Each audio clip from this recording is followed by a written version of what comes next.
Tu verses de l'huile sur ma tête et tu fais déborder ma coupe. Oui, le bonheur et la grâce m'accompagneront tous les jours de ma vie, et je reviendrai dans la maison de l'Éternel jusqu'à la fin de mes jours. Prions notre Dieu.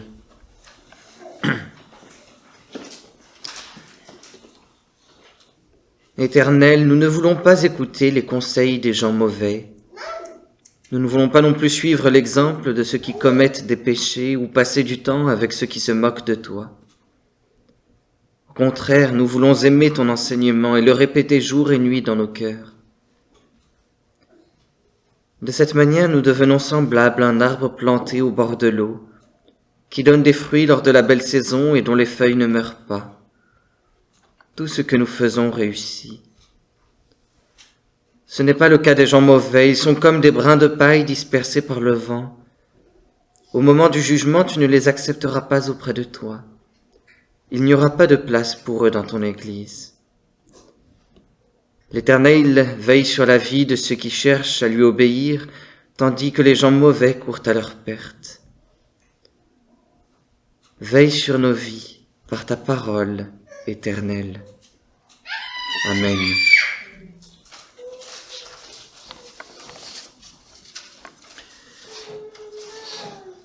Que pensez-vous de vos pasteurs et de vos anciens? Frères et sœurs, l'Éternel a appelé les pasteurs et les anciens pour être les bergers de son Église. Il les a choisis pour conduire son peuple, pour le nourrir et pour pourvoir à tous ses besoins. Les pères ont aussi cette responsabilité vis-à-vis de leurs épouses et de leurs enfants. Dieu les a choisis pour être les bergers de leur famille. Les pasteurs, les pères ont tous de grandes qualités, mais ils ont aussi leurs défauts. Nous sommes parfois tellement agacés par leurs limites, par leurs imperfections, que nous devenons fatigués de rester avec eux. Nous pouvons même être tentés de dire que ce sont des mauvais bergers. Le psaume 23 a été composé par David. Beaucoup pensent que David a écrit cette prière alors qu'il était berger, qu'il gardait les troupeaux de son père. Alors on l'imagine très bien en train d'écrire ce chant sur la douce musique d'un ruisseau, allongé sur le dos dans un champ verdoyant. Mais il est beaucoup plus probable que David ait écrit ce psaume vers la fin de sa vie, peut-être pendant la rébellion de son fils Absalom, ou juste après. David parle en effet des épreuves par lesquelles il passe. David était alors devenu le roi d'Israël, le berger du peuple de l'Éternel. Il avait commis beaucoup d'erreurs, et ces erreurs avaient rendu sa vie difficile et tumultueuse. Le peuple était vraiment fatigué de l'avoir comme dirigeant. Dans le psaume 23, nous entendons la prière d'un berger imparfait qui trouve du réconfort auprès du bon berger. Il nous encourage tous, pères, mères et enfants, à le suivre. Qui est ce bon berger? Pourquoi est-il si réconfortant de le suivre? Alors ce matin, nous chercherons d'abord l'identité du bon berger. Nous découvrirons ensuite les bienfaits du bon berger. Dans un premier temps, au début du verset 1er, David nous présente l'identité du bon berger. Il prie « L'Éternel est mon berger ». Début du verset 1er. Qui est l'Éternel? Pourquoi est-il le berger de David et le nôtre? L'Éternel est le Dieu unique, tout-puissant, le Dieu qui sait tout. Il est celui qui a créé l'univers. Il est aussi celui qui a créé Israël pour devenir son peuple. C'est lui qui est notre berger. En Israël, comme dans d'autres sociétés anciennes, le métier de berger était considéré comme le plus méprisable de tous les métiers. Si une famille avait besoin d'un berger, c'était toujours le plus jeune fils qui se voyait confier cette tâche désagréable. D'ailleurs, David, qui avait dû s'occuper des troupeaux de son père, était lui-même le dernier garçon de la famille. Si le métier de berger était aussi pénible, c'est parce qu'il fallait rester avec le troupeau 24 heures sur 24, 7 jours sur 7. Jour et nuit, été comme hiver, par beau temps ou par mauvais temps, le berger devait s'efforcer de garder les brebis, de les nourrir et de pourvoir à leurs besoins. C'était donc un travail interminable et vraiment difficile. Personne ne choisissait librement de devenir berger. Pourtant, l'Éternel a librement choisi de devenir le berger d'Israël. Le grand Dieu de l'univers s'est abaissé pour prendre soin de son peuple. Le Fils éternel de Dieu, Jésus-Christ, s'est humilié comme un serviteur pour pourvoir aux besoins de son Église. Pendant son ministère sur la terre, Jésus-Christ a lui-même dit qu'il est notre bon berger. Prenons le temps d'écouter ce doux enseignement dans l'Évangile selon Jean, au chapitre 10.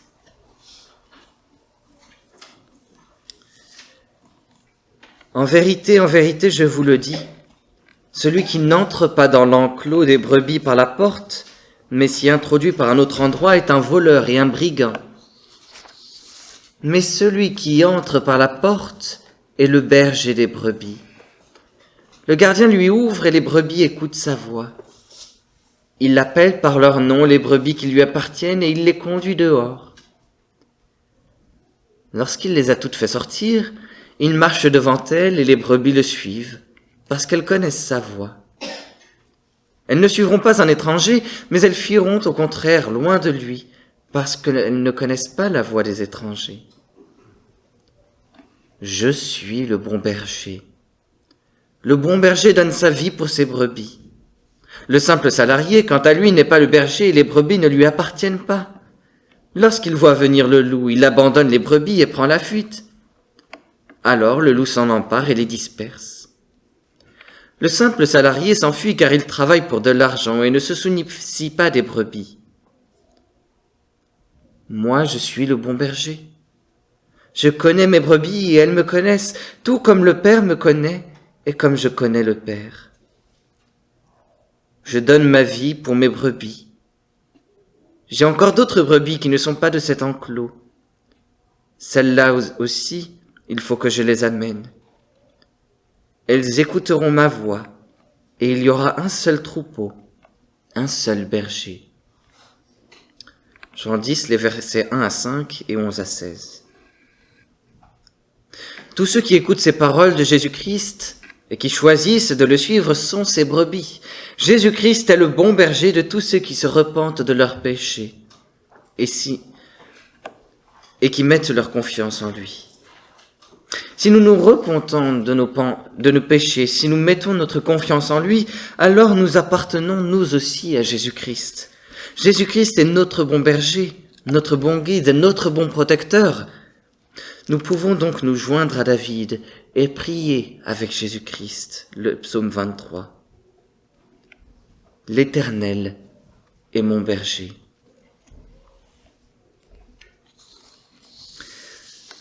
Dans un deuxième temps, de la fin du verset 1er au verset 6, David dévoile les bienfaits du bon berger. Ces bienfaits sont nombreux et ils sont riches. Je ne manquerai de rien, soutient David à la fin du verset 1er. David sait par expérience que les brebis sont tout particulièrement dépendantes de leur berger pour pourvoir à leurs nombreux besoins. Il sait qu'elles ne sont pas très intelligentes et qu'elles sont incapables de se débrouiller toutes seules.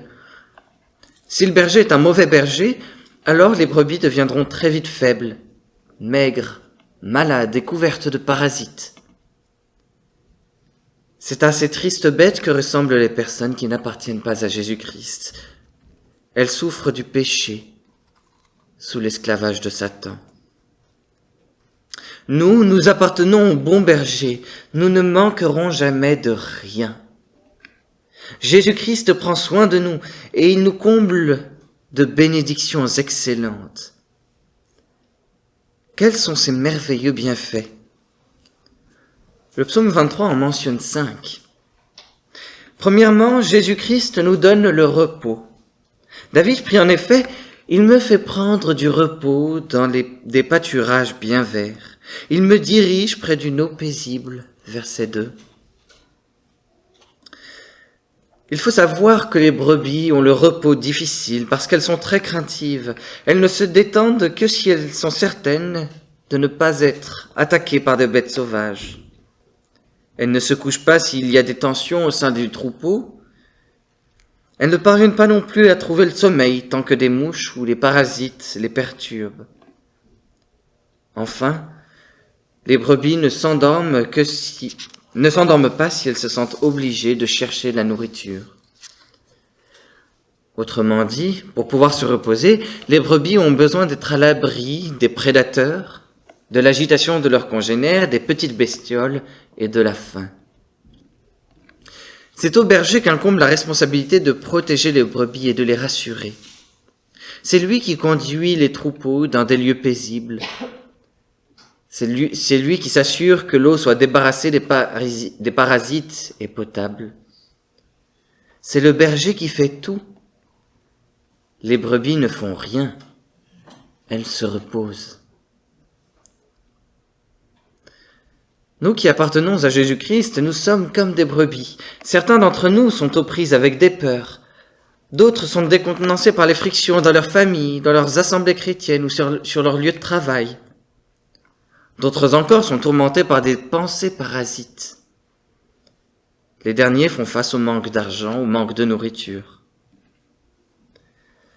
Par ailleurs, nous pouvons tous être tracassés à cause des accusations que Dieu porte contre notre péché. Dans ces circonstances, qu'il est difficile de trouver du repos.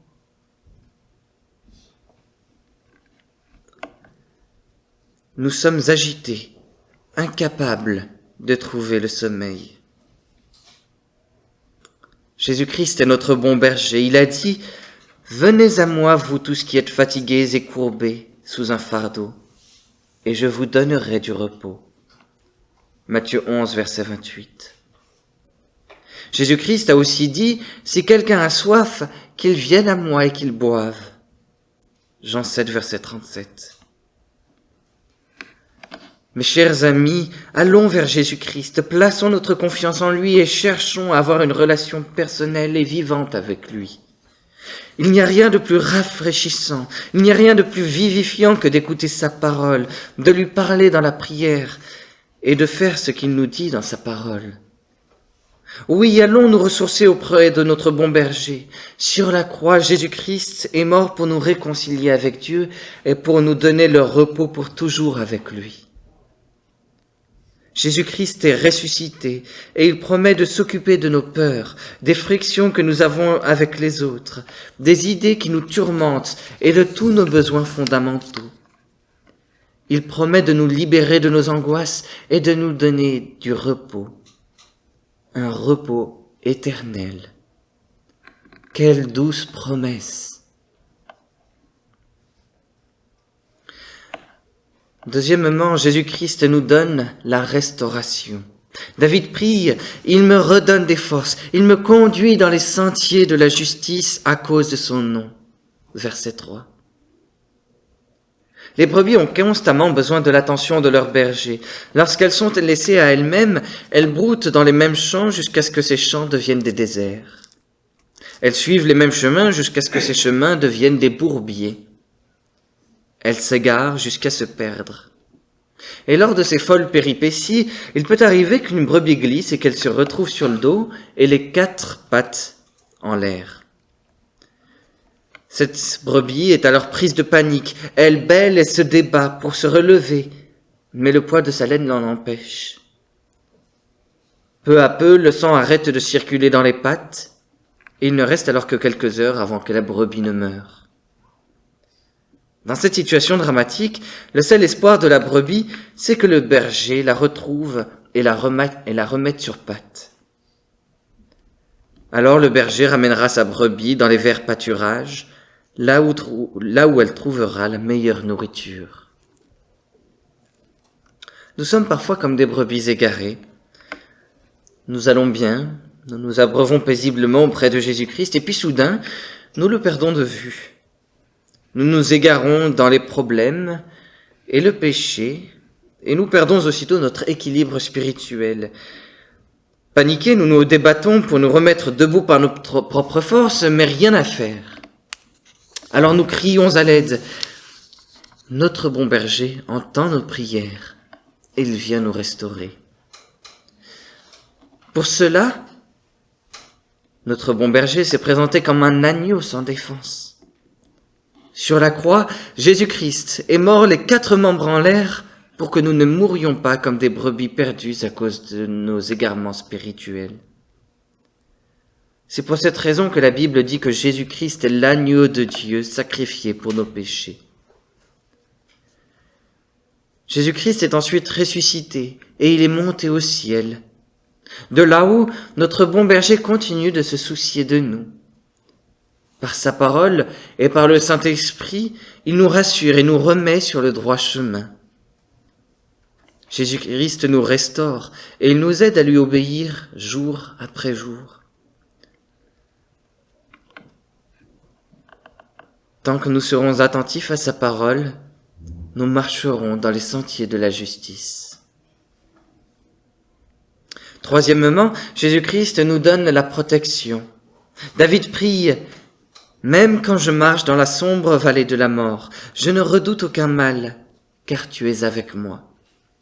Ta conduite et ton appui, voilà ce qui me réconforte. » Dans de nombreuses régions du monde, les bergers déplacent leurs troupeaux selon les saisons. Ils restent dans les montagnes pendant l'été avant de redescendre dans les vallées pendant l'hiver. Et dans ces vallées, les pâturages sont abondants, l'eau est bonne, mais les dangers sont aussi nombreux. Les animaux sauvages se cachent dans les fourrés, dans les cavernes. Oui, loin du soleil des alpages, l'ombre de la mort guette. Mais le berger veille sur ses brebis. Il utilise son bâton pour éviter que le bétail ne se disperse et il use de sa houlette pour combattre les bêtes sauvages qui oseraient s'attaquer à son troupeau. Tant que le berger les protège, les brebis se sentent en sécurité. Elles le regardent et lui bêlent. « Je ne redoute aucun mal car tu es avec moi. Ta conduite et ton appui, voilà ce qui me réconforte. » Il est important de noter que la sombre vallée de la mort, comme les pâturages bien verts, l'eau paisible, fait aussi partie du sentier de la justice. La vie n'est pas toujours rose.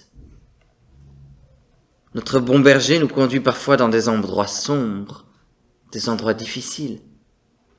Il y a quelquefois des épreuves, des difficultés, des dangers. Nous passons par des ruelles sombres pour rentrer chez nous après le travail. Nous traversons plusieurs années de maladies graves. Nous faisons face à des accusations mensongères. Lorsque nous avons peur, rappelons-nous que Jésus-Christ nous a précédés dans la sombre vallée de la mort. Il est mort sur une croix romaine au bout de 3 heures de ténèbres absolues. Il est resté 3 jours dans l'obscurité de la tombe. Et il est ressuscité le dimanche au lever du soleil. Avant de monter au ciel, Jésus-Christ a promis à ses disciples « Moi, je suis avec vous tous les jours jusqu'à la fin du monde. » Matthieu 28, verset 20. Quelle promesse lumineuse pour les sombres moments de la vie, quelle promesse réconfortante et tellement encourageante. Nous ne sommes pas seuls, notre bon berger est toujours avec nous et il compatit avec notre peine. Même lorsque nous passons par des épreuves, par des difficultés, par des dangers, son Saint-Esprit continue de nous guider et de nous protéger. Quatrièmement, Jésus-Christ nous donne des provisions. David prie « Tu dresses une table devant moi, en face de mes adversaires. Tu verses de l'huile sur ma tête et tu fais déborder ma coupe. » Verset 5. Certains commentateurs disent que ce verset passe de l'image du berger et de ses brebis à celle du maître de maison et de son invité. D'autres, comme Philippe Keller, pensent que David garde l'image du berger de ses brebis. Philippe Keller était berger au Kenya avant d'enseigner la Bible dans les églises. Et dans son livre « Un berger médite le psaume 23 », il constate que de nombreuses langues utilisent le mot « table » pour qualifier un plateau montagneux. La montagne de la Table, qui est située en Afrique du Sud, est le meilleur exemple de cette réalité. Au printemps, avant de faire monter son troupeau dans la montagne, le berger prépare la table en éliminant les dangers physiques, en éloignant les prédateurs et en détruisant toutes les plantes toxiques. Puis, quand ses brebis le rejoignent pour passer l'été dans les hauts pâturages, le berger verse sur leur tête un mélange d'huile et d'autres ingrédients. L'odeur de ce liquide protège les brebis contre les piqûres des insectes et contre les parasites. Notre bon berger a préparé un autre genre de table pour nous. La veille de sa mort, Jésus-Christ s'est assis avec ses disciples, et pendant le repas, il leur a donné du pain en disant « Prenez, mangez, ceci est mon corps. » Matthieu 26, verset 26. Ensuite, il leur a donné une coupe de vin en disant « Buvez-en tous, car ceci est mon sang, le sang de la nouvelle alliance qui est versé pour beaucoup, pour le pardon des péchés. Je vous le dis, je ne boirai plus désormais de ce fruit de la vigne, jusqu'au jour où je le boirai nouveau avec vous dans le royaume de mon Père. » Matthieu 26, versets 28 et 29. À travers le pain et la coupe de vin, Jésus-Christ a annoncé qu'il devait mourir pour éliminer les dangers et pour vaincre les ennemis qui veulent nous faire du mal. À commencer par le diable. Après être ressuscité et monté au ciel, Jésus-Christ a fait descendre le Saint-Esprit sur ses brebis. Il nous a oints du Saint-Esprit. Le Saint-Esprit chasse Satan chaque fois qu'il s'approche trop près de nous. Il nous protège. Il nous donne la liberté de savourer la parole de Dieu en toute tranquillité. Quand nous sommes invités à la table du Seigneur, souvenons-nous que notre bon berger pourvoit à tous nos besoins. Il nous nourrit et il nous donne la victoire sur nos ennemis. Cinquièmement, Jésus-Christ nous donne sa bienveillance pour toujours. David prie, « Oui, le bonheur et la grâce m'accompagneront tous les jours de ma vie, et je reviendrai dans la maison de l'Éternel jusqu'à la fin de mes jours. » Verset 6. Dans ce verset, l'expression « le bonheur et la grâce » peut aussi être traduit par la bonté et la bienveillance. La bienveillance décrit l'amour fidèle, inconditionnel, inébranlable, qui existe entre deux parties unies par une alliance. Le mercenaire ne se soucie pas vraiment des brebis parce qu'elles ne lui appartiennent pas, parce qu'il n'y a pas d'alliance entre lui et des brebis. Mais le berger aime ses brebis. Il veille constamment sur elles pour s'assurer qu'elles sont en sécurité et qu'elles ont tout ce dont elles ont besoin. À la fin de l'été, il les ramène à la bergerie. À la maison du berger, le troupeau sera à l'abri pour passer l'hiver. Les brebis ressentent la bonté et la bienveillance de leur berger. Elles ont confiance qu'il les aime tendrement et qu'il les aimera ainsi tous les jours de sa vie. Notre bon berger nous a tellement aimés qu'il a donné sa vie afin que toute personne qui croit en lui reçoive la vie pour toujours. Il a versé son sang sur la croix pour valider son alliance avec son Église. Quelle formidable preuve d'amour, n'est-ce pas? Par la suite, Jésus-Christ est ressuscité et il est monté dans la maison de son Père céleste, où il nous prépare maintenant une place. C'est ce qu'il nous a promis. Il y a beaucoup de demeures dans la maison de mon Père. Si ce n'était pas le cas, je vous l'aurais dit, je vais vous préparer une place. Et puisque je vais vous préparer une place, je reviendrai et je vous prendrai avec moi, afin que là où je suis, vous y soyez aussi. Jean 14, versets 2 et 3. Aujourd'hui, à cause de notre nature pécheresse, nous vivons encore de manière imparfaite les bienfaits parfaits de Jésus-Christ. Mais le Saint-Esprit nous travaille, il nous sanctifie. Et lorsque notre bon berger reviendra parmi nous, il nous conduira dans sa maison éternelle, où nous serons avec lui pour toujours. Là, nous vivrons enfin de manière parfaite le repos, la restauration, la protection, les provisions et la bienveillance de Jésus-Christ. La bonté et la bienveillance de notre bon berger nous accompagneront à chaque instant. Quel bonheur ce sera, quelle joie nous ressentirons alors. Frères et sœurs, que pensez-vous de vos pasteurs et de vos anciens? L'Éternel a appelé les pasteurs et les anciens pour être les bergers de son Église. Il les a choisis pour conduire son peuple, pour le nourrir et pour pourvoir à tous ses besoins. Les pères, eux aussi, ont cette responsabilité vis-à-vis de leurs épouses et de leurs enfants. Dieu les a choisis pour être les bergers de leur famille. Les pasteurs, les anciens, les pères ont tous de grandes qualités, mais ils ont aussi des défauts. Et nous sommes parfois tellement agacés par leurs limites et par leurs imperfections que nous sommes fatigués de rester avec eux. Nous pouvons même être tentés de dire que ce sont de mauvais bergers. Dans le psaume 23, David nous invite à nous reposer auprès de Jésus-Christ. C'est lui le bon berger qui est le parfait pasteur de son Église. Il nous aime et il multiplie ses bienfaits envers chacun d'entre nous. Nous qui sommes membres de l'Église de Jésus-Christ, approchons-nous de lui et accueillons sa paix. Nous qui sommes anciens, pasteurs, pères, recevons aussi les soins de Jésus-Christ.